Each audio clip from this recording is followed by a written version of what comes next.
Halo, assalamualaikum warahmatullahi wabarakatuh. Selamat malam, balik lagi di sudut pandang bersama Wisnu.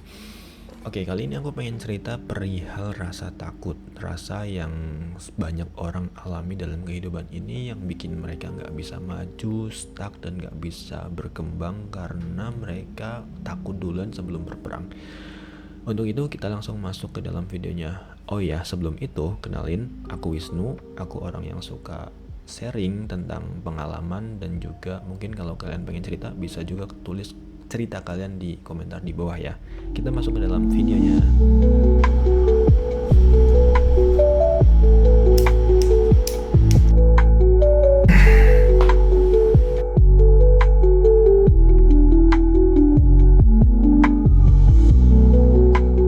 Kita langsung masuk ke videonya. Oke deh, suatu hari di tahun 2021 setelah aku lulus bootcamp, aku nyoba ngirim lamaran, ngirim CV melalui email ke beberapa perusahaan, ke banyak perusahaan. Dan ada yang gagal, ada yang ditolak, ada yang gak dibales, kemudian juga ada juga yang mereka ngerespon dan memberikan kesempatan untuk masuk ke tahap selanjutnya, yaitu interview. Long story short, aku dapet nih beberapa tempat kerja yang dia udah oke gitu dengan skillku, dia udah oke dan terima aku untuk masuk ke perusahaannya. Namun ketika di bulan Agustus kita udah janjian aku bakal masuk ke perusahaan itu, tiba-tiba kira-kira H-3, H-4 sebelum keberangkatan, aku ngerasa takut banget. Aku khawatir pada pekerjaan yang aku jalani. Karena di sisi lain pekerjaan yang aku jalani sebagai seorang programmer adalah bidang yang sebelumnya belum pernah aku masuki gitu. Ini adalah kali pertamanya aku mulai bekerja di bidang ini. Karena sebelumnya aku lulusan SMK jurusan otomotif, kemudian jadi programmer itu kan kayak loncat jauh banget kan. Ketakutan itu menyelimuti diriku hingga akhirnya bikin aku stres. Aku jadi ya nggak tenang pikirannya, khawatir. Ketakutan yang ada di pikiranku adalah aku takut aku nggak bisa kerja di sana, aku nggak bisa nyelesain tugas-tugas yang diberikan kantor. Aku takut berbuat salah di kerjaan yang aku baru akan masuki. Ketakutan ini bikin aku berpikir bahwa apa sebaiknya aku cancel aja ya masuk ke sini. Sedangkan aku nyari pekerjaan itu tuh susah banget. Maksudnya udah 3 bulan baru dapet satu yang klop dan ACC gitu. Pada akhirnya aku pun nyari temen untuk cerita. Kebetulan aku punya tetangga yang dia lebih senior. Aku cerita ke dia bahwa aku ngerasa takut nih, padahal besok aku bakal berangkat ke Jakarta untuk bekerja di bidang ini. Tapi aku takut banget, aku khawatir gak bisa ngerjain tugasnya, aku khawatir berbuat salah, aku khawatir dengan kemampuanku. Namun ternyata si temanku ini yang dia umurnya 7 tahun lebih tua dari aku, dia pun ngalamin hal serupa ketika dia dapat kerjaan baru. Padahal dia bisa dibilang udah jago banget di bidangnya. Dia seorang teknisi ya, dia seorang mekanik. Dia lulusan mekanik, dia udah jago untuk perbaiki mesin diesel, mesin matic juga. Tapi ternyata dia juga ngalamin suatu ketakutan ketika dia baru pertama diterima di pekerjaan barunya. Padahal dia udah berpengalaman. Dan aku sadar, oh ternyata ketakutan yang aku alami ini gak cuma terjadi kepada aku gitu.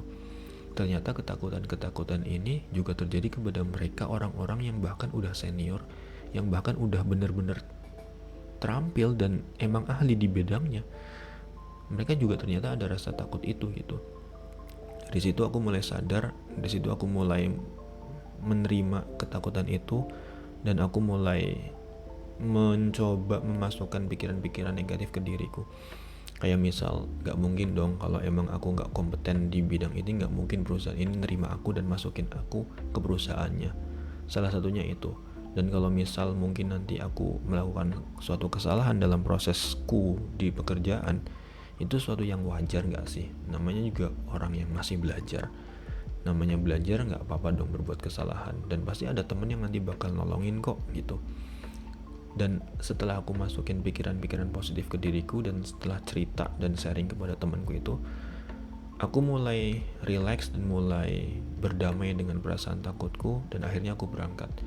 Dan pada akhirnya ya nggak begitu begitu menakutkan, gak semenakutkan yang aku bayangkan. Ternyata ketakutan itu hanya overthinkingku aja gitu, pikiran berlebihan yang berkutat di kepalaku akan hal-hal buruk, hal-hal negatif yang ternyata pada kenyataannya itu gak kejadian. Akhirnya aku, ya pada kenyataannya aku udah sampai 3 hampir 4 tahun di kerjaan ini, di tempat yang sama, dan aku bisa menghandle semua kerjaan-kerjaan yang diberikan gitu. Iya, itu adalah ketakutan-ketakutan yang hanya ada di pikiranku sendiri. Yang dari situ aku sadar bahwa belum tentu apa yang aku pikirkan itu adalah sesuatu yang bakal terjadi. Dan dari saat itu aku mulai berpikir dan berusaha untuk tidak begitu mendengarkan pikiran-pikiran negatif yang muncul di kepalaku. Dan dari situlah aku mulai membangun rasa percaya diri dan mulai menerima dengan mindset bahwa ya kita itu sedang belajar, dan bagaimanapun namanya orang belajar pasti akan berbuat kesalahan, dan itu adalah sesuatu yang wajar. Dari situ aku mulai terus nyoba lagi, dan alhamdulillah udah bertahan lebih dari 3 tahun di perusahaan ini gitu. Dan sebenarnya ketakutan-ketakutan itu aku yakin sih dialami gak cuma sama aku dan temanku, pasti sama, mungkin kalian juga ngalamin gitu, ketakutan-ketakutan yang sebenarnya belum tentu beneran akan terjadi, yang sebenarnya itu cuma ada di pikiran kalian, yang sebenarnya itu hanya ya bisa dibilang apa ya, pikiran negatif lah yang ada di pikiran kalian gitu. Dan untuk kalian yang mungkin ada ketakutan-ketakutan itu, sebaiknya kalian mulai coba untuk handle, kalian mulai coba untuk memasang mindset bahwa apapun yang mungkin terjadi di masa depan yang kalian takuti itu semuanya wajar. Kayak misal kalian berbuat salah, kayak misal kalian gak mampu menyelesaikan tugas kalian, itu wajar. Karena mau bagaimanapun kita semua saat ini adalah dalam proses belajar kan. Dan dari situ maka perlahan mungkin bakal bikin kalian untuk bisa lebih percaya diri gitu. Karena jujur ketakutan-ketakutan ini kalau gak dihadapi itu bakal merugikan banget gitu. Dia bakal membuat kita kehilangan banyak kesempatan yang ada di depan mata, bikin kita gak gerak dan bikin kita stuck. Pada akhirnya ya kita bakal gini-gini aja, gak ada perkembangan sama sekali. Mungkin itu sih yang pengen aku ceritain malam ini, dan semoga dari cerita itu bisa bikin kalian mendapat POV baru ya tentang ketakutan. Dan kalau misal kalian ada ketakutan-ketakutan yang pengen diceritain, kalian boleh kok komentar di kolom komentar bawah, aku pasti bakal baca. Terima kasih udah mendengarkan dan semoga bermanfaat. Selamat malam, assalamualaikum.